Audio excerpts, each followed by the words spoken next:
BJP ने सांसद कल्याण बनर्जी पर किया जमकर पलटवार, कहा संवैधानिक पदों पर बैठे लोगों का अपमान करना विपक्ष की परंपरा। भाजपा ने तृणमूल कांग्रेस के सांसद कल्याण बनर्जी द्वारा राज्यसभा के सभापति जगदीप धनखड़ की नकल उतारे जाने के बाद विपक्ष पर निशाना साधते हुए मंगलवार को दावा किया कि पिछड़े और साधारण पृष्ठभूमि से आने वाले और संवैधानिक पदों पर बैठे लोगों का अपमान करने की INDIA गठबंधन के नेताओं की परंपरा रही है। भाजपा के राष्ट्रीय प्रवक्ता शहजाद पूनावाला ने संवाददाता सम्मेलन में कहा कि धनखड़ एक साधारण पृष्ठभूमि से आते हैं और उनकी जड़ें OBC समुदाय से जुड़ी हैं। उन्होंने आरोप लगाया कि जिस तरह से उनका मजाक उड़ाया जा रहा है वह दर्शाता है कि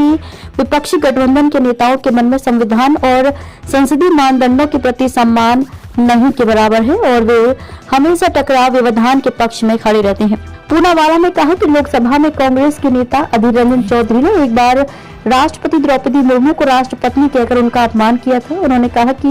विपक्षी सदस्यों ने प्रधानमंत्री नरेंद्र मोदी का भी कई मौकों पर उपहास उड़ाया है और अपमान किया है,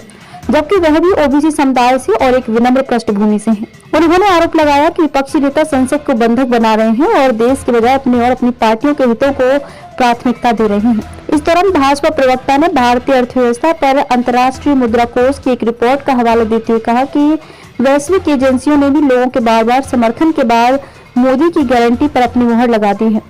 उन्होंने कहा कि मोदी सरकार के कार्यकाल में भारत की प्रतिवर्ती आय दोगुनी हो गई है, जबकि मध्यम वर्ग की आय 4 गुना बढ़ गई है। पूनावाला ने कहा कि हाल के विधानसभा चुनावों के नतीजों ने एक बार फिर दिखाया है कि